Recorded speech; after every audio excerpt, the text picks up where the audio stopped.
All right, so it looks like we're at the top of the hour, so we'll go ahead and get started. Welcome everyone. I'm Samantha Oakley with ALA's Public Programs Office. I'm pleased to introduce today's webinar, Media Literacy for Adults, Misinformation and Disinformation. Next slide, please. Before we start, I'd like to make a couple of notes about our virtual classroom. Only our presenters have microphone access, but you are welcome to type your questions in the Q&A box. To send a question, move your cursor to the bottom of the Zoom window and click Q&A. Please also use the Q&A window to communicate any technical issues with ALA staff. Please do not put any technical questions in the chat window as they could be easily missed if that is very busy. We will respond to your technical questions as quickly as possible. Please note that this session is being recorded, so if you would like to review any information, you may do so via the archive version that we will send out within 48 hours of the session. You can also reference page 20 through 22 of the Media Literacy in Libraries Practitioner's Guide as reference for what we will be discussing today. Next slide, please. Today's webinar is presented by ALA's Public Programs Office as part of the Media Literacy Education in Libraries for Adult Audiences project, which is made possible in part by a grant from the Institute of Museum and Library Services. The views, findings, conclusions, or recommendations expressed in this webinar do not necessarily represent those of the Institute of Museum and Library Services or ALA. Next slide, please. As information providers and hubs for lifelong learning, libraries have always been resources for helping communities develop media literacy skills. Now, in the midst of a global pandemic and in an age when we increasingly rely on digital media for information and communication, these critical thinking skills are more important than ever. The Media Literacy Education in Libraries for Adult Audiences project is designed to support libraries in their efforts to improve the media literacy skills of adults in their communities. By tapping the expertise of a diverse group of 30 thought leaders, this project has created a suite of free media literacy resources, including a practitioner's guide and series of 6 webinars. In this webinar, which is the second in the series, Dr. Nicole Cooke will be discussing misinformation and disinformation, how this information spreads so quickly, and how libraries are in a prime position to assist their patrons with identifying it. Next slide, please. So with that, today I'm pleased to introduce our presenter, Dr. Nicole Cooke. Dr. Cooke is the Augusta Baker Endowed Chair and an Associate Professor at the School of Information and Library Science at the University of South Carolina. She is also currently the chair of ALA's Public and Cultural Programs Advisory Committee. Her research and teaching interests include human information behavior, fake news consumption and resistance, critical cultural information studies, and diversity and social justice in librarianship with an emphasis on infusing them into LIS education and pedagogy. Dr. Cooke was named a mover and shaker by Library Journal in 2007. She was awarded the 2016 ALA Equality Award, and she was presented with the 2017 ALA Achievement in Library Diversity Research Award. She has also been honored as the Illinois Library Association's 2019 Intellectual Freedom Award winner in recognition of her work in combating online hate and bullying in LIS. And she was selected as the Association for Library and Information Science Education's 2019 Excellence in Teaching Award winner. In 2021, she was presented with the Martin Luther King Jr. Social Justice Award by the University of South Carolina. Dr. Cooke has published numerous articles and book chapters. Her latest books are Information Services to Diverse Populations and Fake News and Alternative Facts, Information Literacy in a Post-Truth Era. And with that, I'm very pleased to turn things over to Dr. Cooke. Thank you, Samantha. Can you hear me okay? Yep, we can hear you. Okay. So welcome, everyone. Thank you so much for joining us today. And I just want to give a quick shout out to Samantha and Hannah and Sarah and the entire Public Programs Office. They are wonderful to work with, and I'm grateful that they thought of me to come share some information with you today. So as Sam mentioned, we're going to talk about misinformation, disinformation, and its nemesis, fake news. And we're relying very heavily on the media literacy guide that Sam mentioned. And so those links will be pushed as I speak, so you'll know where to get further information. So I wanted to start out just by saying, in this conversation and in the work that you do as information professionals related to fake news, misinformation, and disinformation, that we need to be open minded and just realize that everyone is coming from different perspectives, from different backgrounds, different beliefs, different value systems. And that does make the challenge of fake news, misinformation, and disinformation that much more difficult to deal with. We are, as I will talk about in a few minutes, we're moving away from people believing facts, and people are really reacting more emotionally. They're reacting from their gut, if you will, instead of reacting from their heads. And so it's a little harder to get this information across to people. So what we do as information professionals is really to give them the tools and strategies and hope that they'll be able to put them into play. And I also say this idea about open-mindedness for us as information professionals, because we, like our patrons, are coming from different backgrounds. So we all have different perspectives. So when we are teaching our patrons and working with our students, et cetera, be mindful about different sources. You don't necessarily have to agree with them. If you don't agree with them, find something else, right? We're talking hopefully about meta level strategies and trying to, rise above any type of politics or any type of other criteria or situations that can make the discussion fraught or difficult. So if Samantha would put up the first poll for me, um, I want to just ask you very quickly, you don't have to think about it too long. With this list of 7 words, which one do you think is the least harmful? And we'll give you a couple seconds.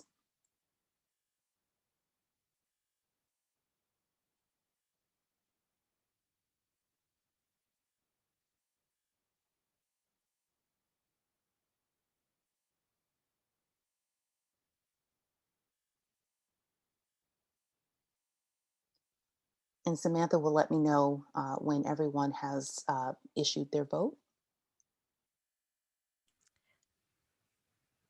Looks like we're nearly there. We still have a few trickling in. Absolutely. Okay.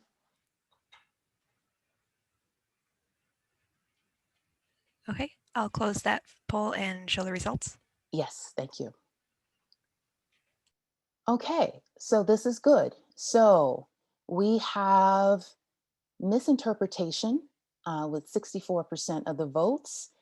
The other ones, the next one would be alternative facts, and the other ones almost kind of wash out with each other. So the results of this poll being that misinterpretation is the least harmful. Okay, Samantha, if you would put up the next poll. So on the flip side of this coin, now I'm going to ask you, which is the most harmful? I'll give you a couple of seconds to do that.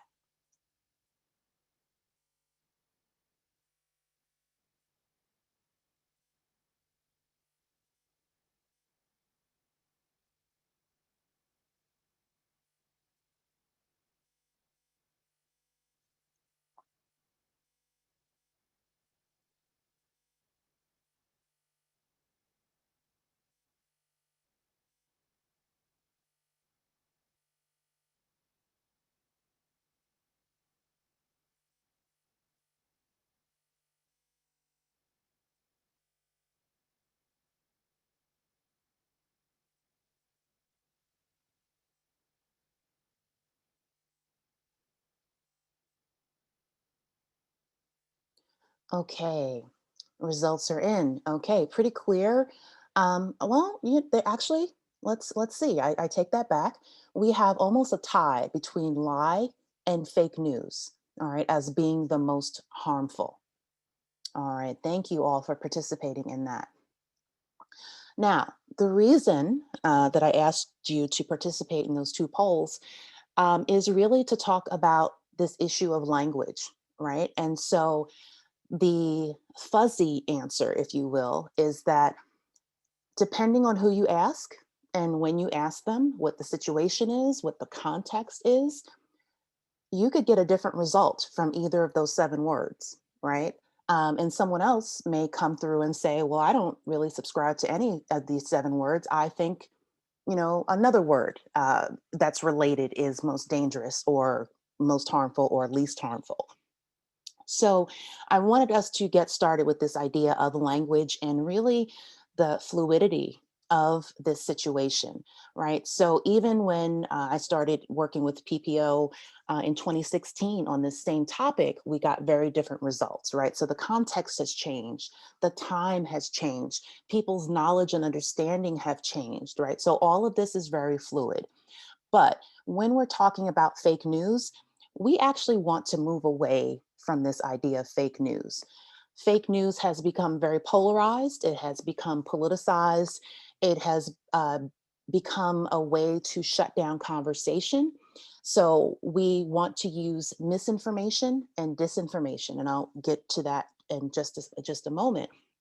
But I do want to just mention that while fake news can be a contested phrase and it can elicit negative responses and emotions, when we are dealing with our communities and our public and our students, they recognize the term fake news, right? So if you're doing programming, you might want to give some thought to the title, right? And I will give you a personal example here.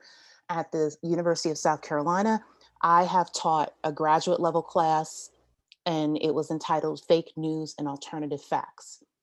And even within the course description in the first class, we moved on to a discussion of larger issues such as misinformation, disinformation. We talked about information ecology and things of that nature. Now, this semester, I'm currently teaching a class on news literacy. And, there was a lot of debate because we are trying to have the class be accepted by more than just the library school students. We want this to be a cross campus collaboration. And again, because people have different ideas of what fake news is, we decided to go with news literacy.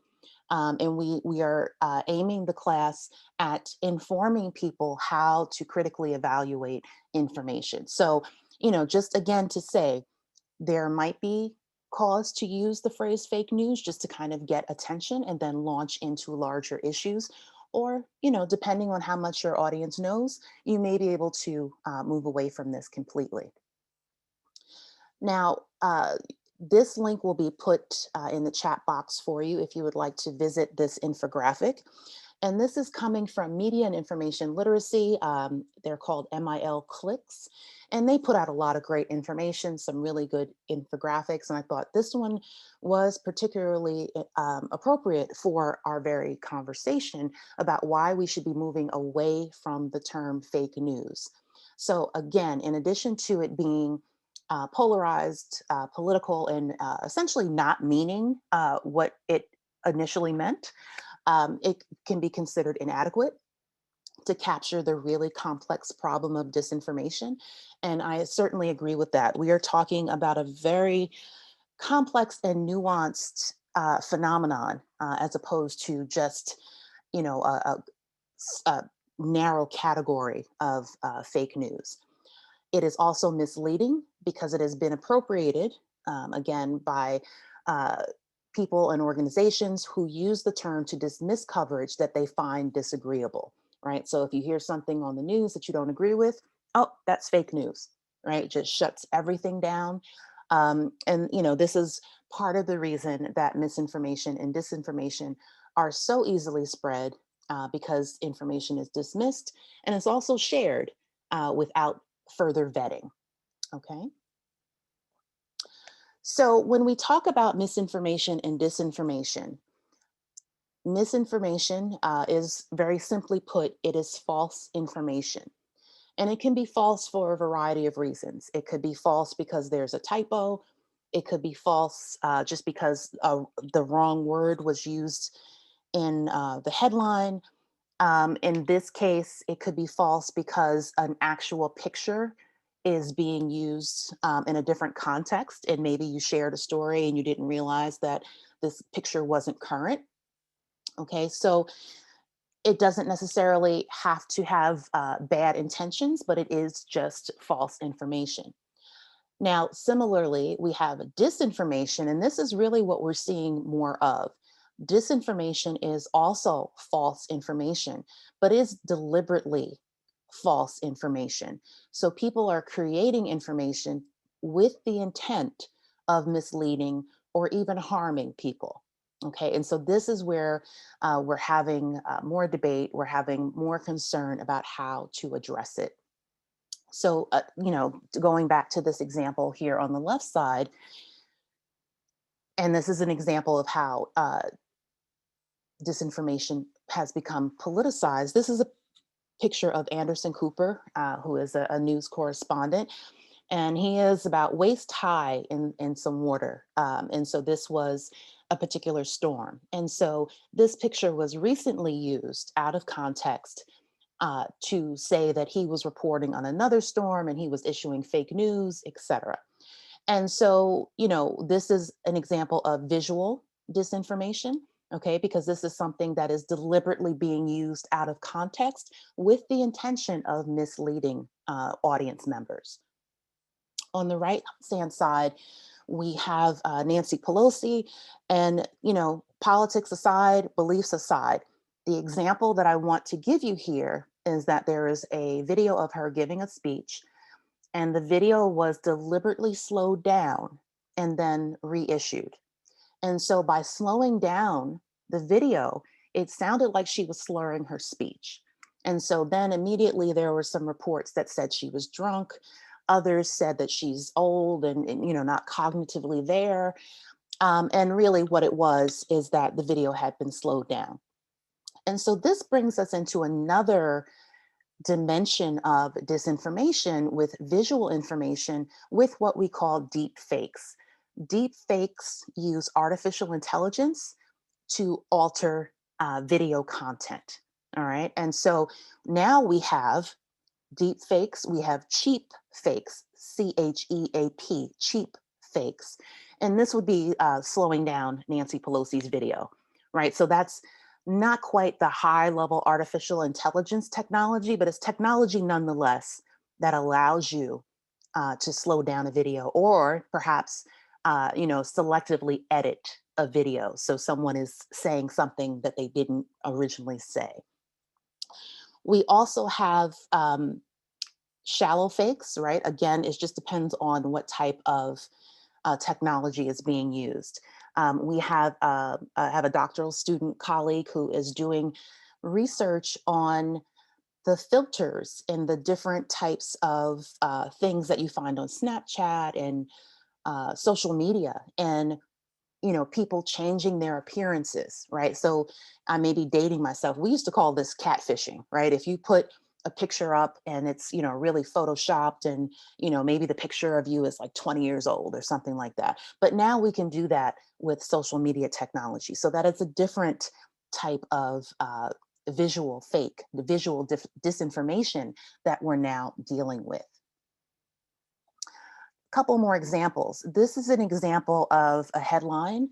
And this story may or may not be true, but this is the story that came out, that this international soccer star was accused of sexual assault, and he immediately dismissed it as fake news, wouldn't even address it, right?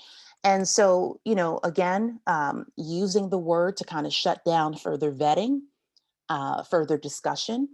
And it could be, again, another example of how headlines and the particular uh, lens of the publication, how they may phrase certain things. You could have one publication or source say, our wonderful favorite soccer star has been accused, trying to sway you one way. And there could be another source or another media outlet saying, this scoundrel, so pay attention to the language. Very much think about the leanings in the beliefs of the source that is providing the information.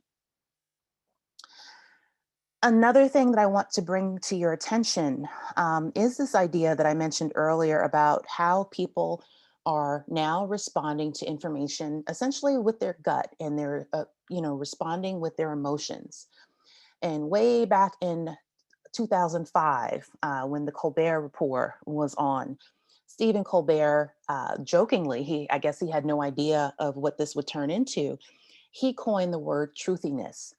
And he defined truthiness as the quality of preferring concepts or facts one wishes to be true rather than concepts or facts known to be true. And we are absolutely seeing that now. And so this is actually where my work lies in terms of really thinking about the sociological and psychological ways that people interact with information that will allow people to really reside in this truthiness, right? We may rationally know certain facts. As information professionals, we absolutely rationally know how to evaluate information, but we fall prey to this as well. We have information that makes us angry. We all have information that makes us happy, and more importantly, we have information that confirms what we already know, and that's what we're comfortable with.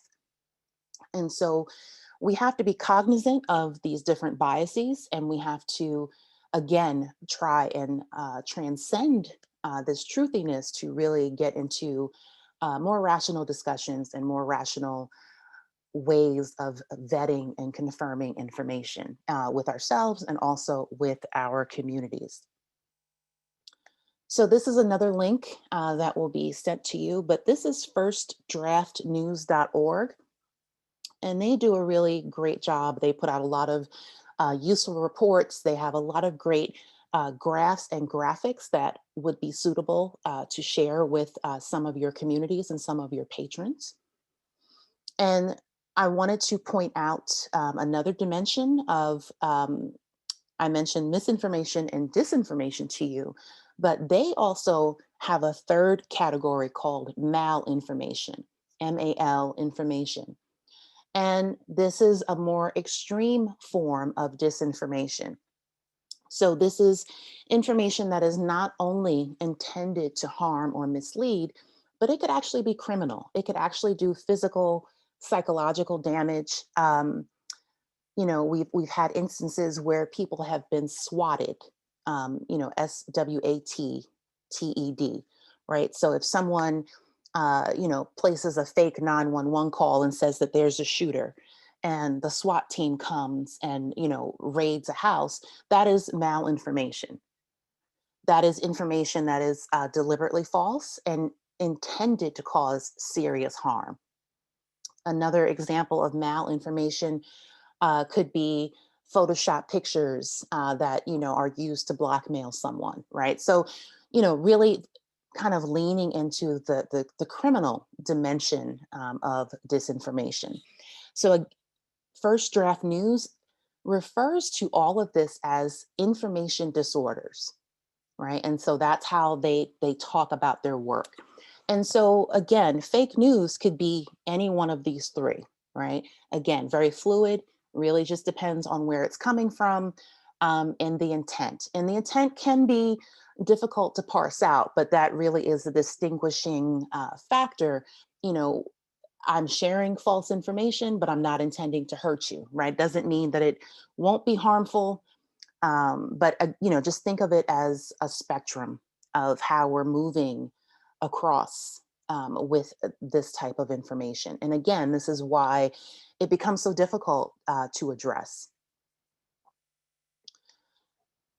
Very briefly, I want to talk about political economy. And really, that is just getting into the consumerism of information and information that is created to earn money.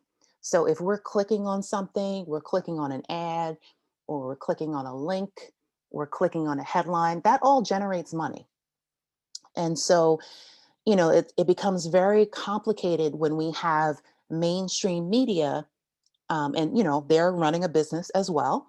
But we also have so much content online and in our lives. Think about YouTube and how people that are called influencers can actually make a living, which just boggles my mind, on YouTube by making videos. Because if you have a certain number of followers and they give you a certain number of clicks, in a particular time frame, you could literally make millions of dollars. So with this in mind, there have actually been entire farms of fake news producers. And by farms, I mean, big office spaces with cubicles. And people are sitting there just spinning tales and creating fake news. And they're trying to use the most salacious language they can. They're trying to attract you to click on the link. And, whether they make a dime or a dollar, by you clicking on the link, they're making something. So that is really the political economy of it. And so this is also why it's hard to combat fake news, because there's an ulterior motive of why it's being produced. Dr. Joan Donovan, who works at the Shorenstein Center at Harvard University, and she does a lot of work on misinformation and disinformation. I was listening to a talk she was giving, and she said that there are 500 bad actors that they have identified thus far, and they are the main producers of fake news. Right. And so, as I found that really interesting, but, what can you do with these 500 people? Right. And so this leaves another gap for us as a society in terms of how are we dealing with misinformation and disinformation, particularly when it comes from Facebook, Twitter, Snapchat, the different social media platforms that are not regulated, right? So, it's kind of this cyclical problem. Like these 500 bad actors, we know where they are, but we can't necessarily do anything about what they're doing because there is no regulation in place. So that is an ongoing issue in this battle as well. All right, so I think you all have heard about filter bubbles and echo chambers. And it's this idea that, when we're on social media and really, frankly, in our own lives, we can so carefully curate our friends list or those that we associate with that you may not be exposed to information or news that disagrees with you. And so, good thing, bad thing, right? So, good thing is that, maybe you'll keep your blood pressure down if you're not exposed to things that are going to make you angry or uncomfortable. Bad news is our perspectives can become very limited when we do this. And so, just to be aware of how we are curating our information consumption. And so, just as another quick example, an assignment my students were doing this week was to keep a 24-hour log of their information consumption. So they needed to, write down what they heard, where they heard it, and then they had to go through and then think about, what is the origin of this information?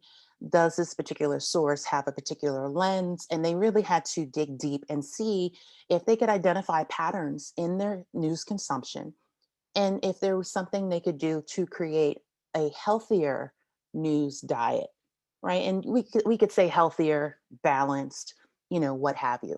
But really, ultimately, just to get them to realize, that we tend to go to the same places. We are creatures of habit, and we go to the same places for our information. And perhaps we need to expand where we're getting our information from. One last thing before I leave this screen. Um, Dr. Zeynep Tufekci, who is at the iSchool at North Carolina Chapel Hill, she actually said on Twitter today that she feels like it's less about filter bubbles and echo chambers and more about tribalism. All right. And so the tribalism is, this is my camp, this is my story, and I'm sticking to it. I don't care what you say. Right. And this is what we're seeing more of in the last couple of years. And again, that adds an additional wrench to this discussion about, people are feeling very committed to their own groups. They don't want to venture out of their groups. And that, again, is part of that emotional and psychological reaction to information. All right, so I just mentioned the psychology of misinformation and disinformation, and that's actually where I'm hoping to go a little bit in my work, because psychology has been talking about misinformation and disinformation for a very long time. They may not have been using the same terms, but they've been talking about, how people process information, how people avoid information. Very much what we talk about in information science as well. So they're very, very closely related. And again, we can very quickly override rational thought and rational beliefs and things of that nature when we, emotionally or psychologically react to information or a source. All right, so as I'm kind of halfway through here, as information professionals, we have been talking about this for decades, and we tend to call it information literacy, right? And it's the same work that we're doing now that we did then. So, and to prove this, this screen or this the information on this screen, this is the same information in the same picture that I used to use when I was an instruction librarian in an academic library in the early 2000s. So this is, and you've probably seen this in different information literacy sessions. This is the site martinlutherking.org, which was actually being run by Stormfront, which is a white supremacist group. And so this is the type of example that I used to show college students in the much earlier days of the internet, pre a lot of this social media. And we used to tell them, click on the headline, check the source. What's the angle of the source? Is there an about page? Is there language inflammatory, right? We talked about that a little earlier with headlines. Is the site overrun with ads? Is there an author? And just a side note, it used to be much easier to, and not to say that it was easy, but it was easier to identify an author. Now we have so many content creators. Anyone can start a blog or put a video up on YouTube or create tweets and different statements, right? So we have so many more content creators. The authorship question becomes much more complex. And we used to tell them, are there supporting sources? Check the date, right? Think about that picture that I showed you that was used out of context like 5 years later. And then we have, are there citations? So we are updating our language, and we are updating our strategies, but the core of it remains the same. Similarly, some of the information that I now have to talk about when I'm talking to students about fake news, misinformation, and disinformation, we talk about triangulation. And that is this idea of, can you find the information in more than one place? So when we have people sharing on Facebook and Twitter and, really just sharing, and information is spreading so quickly, it is because information is not vetted, and we're not checking to see if it appears in more than one place. So that would be triangulation. And it goes along with this idea of verifying information and also fact checking information. There are strategies now that we're using with our, at least our students at the college level and graduate level. We're talking about vertical and lateral reading. And that's just essentially the triangulation again. Is just, if you see something in a particular space or page, open up a couple of other tabs and start looking to see if you can find that information in different places and from different sources. We have to remind, as I just did earlier, about checking our own biases. I freely admit that there are channels I don't watch, there are sources I don't listen to. Again, for better or for worse. I know they're there, and I know that they're going to make me angry, so I just stay away from them. And I acknowledge that that is a bias that I have, right? Reading outside of your bubble, purposely going to those sources that perhaps you tend to avoid, because we need to know, different perspectives. We need to understand different perspectives. We can understand something even if we don't agree with it. We also now need to, more than ever, I should say, know the difference between satire, propaganda, infotainment, opinion, and dog whistling. All right. So satire and infotainment, information that is purely designed to entertain, right? Think of the National Enquirer, the tabloids. They were always very loose with the truth, right? But they were meant to entertain. They were not meant to inform in that way. Propaganda, this is information that usually governments put forth to kind of get the people on a particular page and believe a certain segments of information. Opinion and opinion versus fact is what we're also having a lot of problem with, because again, with the content creators being so numerous and so plentiful, anyone can offer an opinion, right? Just because they believe it doesn't mean it's factual, right? So we need to make that distinction as well. Dog whistling. This is when we're starting to get into stereotypes and racism and all of the different isms, right? Sexism, ableism, etc. You again, this use of language that can sometimes be very subtle, that kind of triggers a particular reaction or a belief, and that really does impact how we interact with information.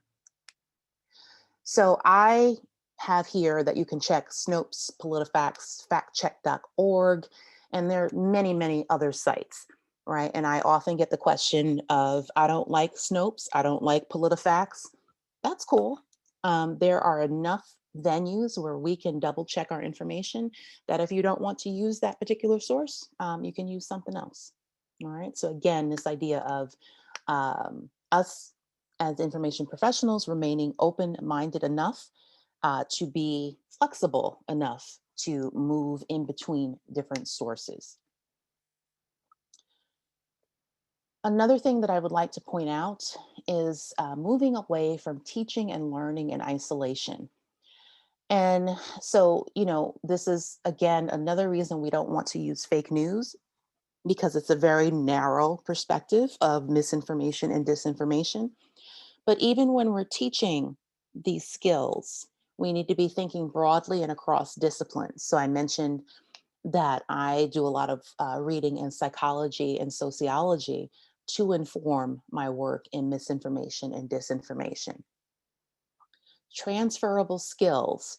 The quick anecdote that I tell about that is that after the 2016 election, when fake news became really, really overwhelming, and people were, almost panicking about, how do we address this? How do we do this? I don't know what we do with this fake news. I had students that I had taught in an information literacy instruction course. And I knew that this person knew how to verify information, how to critically think about sources. And they had essentially gotten caught up in the hype as well and said, well, how are we going to address fake news? And I said, you took the class, you already know how to do this, right? We're just calling it something else. So we have to be mindful and remember that we have these skills that can be transferred from one scenario to another. And that goes for our patrons too, right? We know they know better, right? We're just trying to get them to remember and reutilize the skills that they already have. And hopefully we can help them build some additional skills to deal with misinformation and disinformation. Meta literacy, critical thinking, again, language, where different disciplines talk about things in different ways. And so meta literacy, Trudy Jacobson and Thomas Mackey at one of the SUNYs, they wrote a really great book about meta literacy. And their argument is, let's not get caught up in whether we call it information literacy, media literacy, digital literacy, visual literacy. I mean, we have dozens of literacies, right? And we don't want to think of them as silos, but we want to think about them as a whole when we're trying to work with our students and community members about how to think more critically about information. Preparation for the next iteration of fake news. All right. Hopefully, we will be free of this term at some point, but I don't think we'll ever be free of misinformation and disinformation.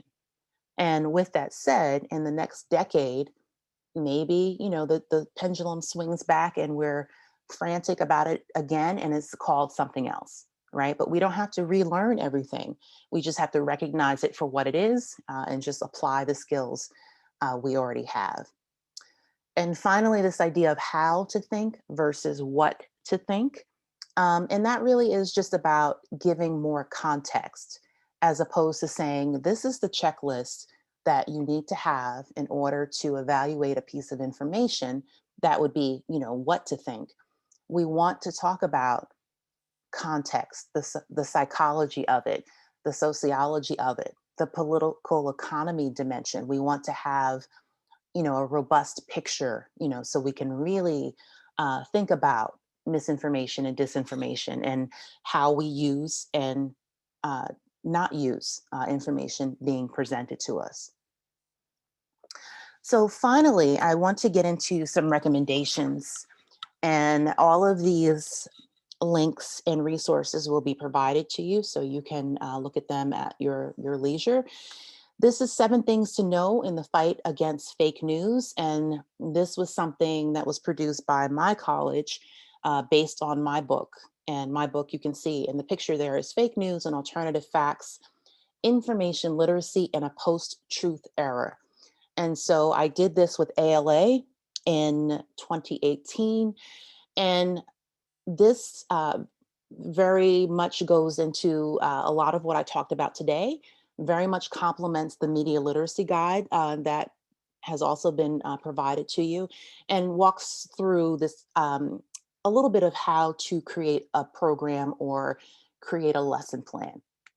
And the media literacy guide that the PPO office has created with us as subject experts also very much gives you sample programs.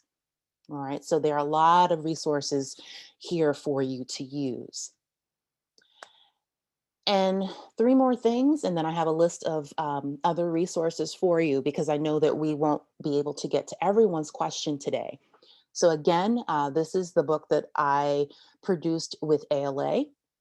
I also want to give a shout out to Dr. Belina De Abreu. Belina was also one of the subject experts that PPO brought together. It's been about almost 2 years now. And we met for a couple of days actually in Chicago, and we had, whiteboards and flip charts, and we really had extensive conversations about misinformation, disinformation, media literacy, information literacy, and really how to parse through all of this information, all of these tools at our disposal, and how do we get down to something that is practical and appropriate and useful for those who are dealing directly with community members. And that was the media literacy guide is the product of that meeting. But Dr. Belina is an expert in teaching media literacy, and this is her book also through ALA. And I use this with my students as well, so I would highly recommend it to you as well. And just want to put an idea out here. The RAND Corporation is putting out some really great reports, and they're talking a lot about truth decay. And I think that, again, this is another place where over the last few years, we're seeing more and more of this. And it's very much related to the truthiness idea that I mentioned to you earlier. And there's increasing disagreement about what is fact and what is not, a blurring of the line between facts and opinion, and the increasing relative volume and resulting influence of opinion over fact, right? So more opinion, and we have so many more content creators producing opinions. And unfortunately, we're seeing a declining trust in formally respected sources of facts, right? So that is something that we continue to deal with. And finally, and I know that you'll get this list of books, I just want to point out that misinformation and disinformation, there's so much to know, there's so much to learn. And even for someone who does this for a living, I am constantly reading and I'm constantly learning and trying to parse ideas and figure out what goes where and figure out if there's a better way for us to teach misinformation and disinformation.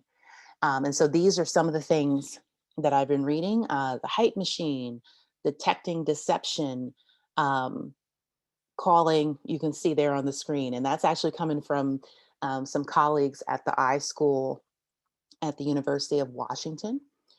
We have science fictions, we have post truth. So there's a whole book on post truth and damned lies and statistics. There's another one I actually saw this morning after I completed my slides called Think Again. And I will definitely be checking that one out as well. So this is a constant learning process. All right, so finally, just want to again remind us to be open-minded and to have some intellectual humility. And intellectual humility is just this idea that we know that there's more for us to learn. And that's part of, the constant reading and, coming to webinars like this. Another reminder to always have context, right? So we're not looking, we're not having tunnel vision when it comes to fake news or misinformation and disinformation. And civil discourse, right? We see folks all the time on different platforms, like literally screaming at each other. You're not going to hear a word someone says if someone is screaming at you. And so certainly you would never scream at a patron, right? But just in terms of how do we how do we have the right conversations when we're doing this programming and having these conversations with our community members, because it can elicit a lot of emotions, right? So we don't want to have shouting matches and just you're wrong, and because it just closes everyone down and we just won't get anywhere. All right, so with that said, you'll see the screen in just a moment when Sam comes back. There are remaining webinars for this series that very much give additional context to this idea of misinformation in media literacy.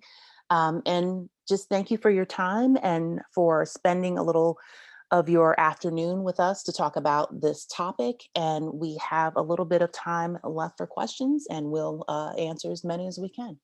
So thank you. Thank you, Dr. Cooke, for that excellent presentation. So we have about 10 minutes left for questions. So please go ahead and type those in the Q&A now. And I see that we have quite a few in there already and that people have been upvoting ones that they really want to be answered. So I'll go ahead and read the very first one. So with fake news being such a popular term, do you have any recommendation for librarians about how they can communicate with the public to encourage a shift in using terms to disinformation? I think you just have to tell them. If I'm understanding the question in terms of how to get them in the door to actually have the conversation, you may have to call something fake news, but then immediately get into the context and start calling it misinformation and disinformation. I think a lot of people aren't aware of those particular terms, and so therefore they don't use them. But we're seeing more of it on mainstream television and news, the use of misinformation and disinformation. They're not necessarily parsing it the way I would like, but they are using the words. Um, so to say, I think, we are in a better place to just have those conversations and just, be frank about where we're not using fake news. But I am sensitive to different communities and how what people are thinking about and talking about. And like I said, I had a whole class where I called it fake news, but immediately kind of shifted the language and told them why. Right? It wasn't wasn't strictly a bait and switch, but I realized that that was, the buzzword that would catch their attention. And then we said, but this is actually part of a larger thing. And I haven't had anyone push back on that thus far. So I hope that answers the question. Yeah. So the next question is from Alicia, and they are wondering what kind of programming could librarians create that address media literacy without explicitly mentioning media or information literacy so patrons don't feel antagonistic or disengaged? Yeah, no, that's a great question. Um, I think it depends on your audience, and you would know your audience better than I do, whether they would respond to critical thinking, or I've seen other libraries say, how to be a savvy news consumer, or they're talking about information consumption, or just be a better news reader, or something along those lines. I mean, you're getting to the same point without using those particular terms that people may have, turned off or tuned out for whatever reason. Great. The next question is from Gabrielle. So what do you do when people refuse to believe the fact-checking sites? Yeah, I mean, that's another great question. And I'm going to give you a very fuzzy non-answer. There isn't much you can do about it. I hate to be cliche about, you can lead a horse to water, but you can't make them drink. So all we can do is provide as much information as we can, provide as many strategies and techniques. But also, ultimately, they're going to be their own arbiter about what they believe, what they don't believe, if they refuse to check those sites. I mean, we give them as many alternatives as we can, but I think that's about as much as we can do with it. Right. Another one kind of related to that that might have a similar answer is from Crystal, and she's just wondering, how do you answer patrons who claim that fact-checking sites are biased? Like, how far down that rabbit hole do you go? Yeah, I actually wouldn't go that far down the rabbit hole, because um, sometimes we encounter folks who just, you're not going to convince them. They don't want to be convinced. So again, you can give them another list. You can give them, well, check this source. And if they keep coming back with, that one's biased, that one's biased, okay, well, everything is biased. I mean, there's only, this is part of the process about how we decide what's too biased, or what's enough bias that we can live with or not. I mean, so I'm rambling because I don't really have an answer for you, in the sense that I think that there are some that we're just not going to reach with that. And so, having worked a reference desk for many, many years, I'm completely sympathetic to what Crystal is saying. And some people want to take you into that rabbit hole. So I wouldn't go too far into that rabbit hole. We have what we have. We can provide the information that we can provide, and then it's going to have to be up to them. Thanks. And then Grace has a question that's very practical. Do you have any advice for how to politely try to cut off a library customer that's going on and on about his or her political opinion? That's a hard one. I that's a real hard one.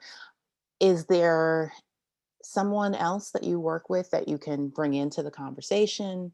Um, is there someone else that you can turn them over to? Like, I used to have a very close colleague that, we each had patrons that would just come at us with these types of scenarios, and nothing we said, would appease them.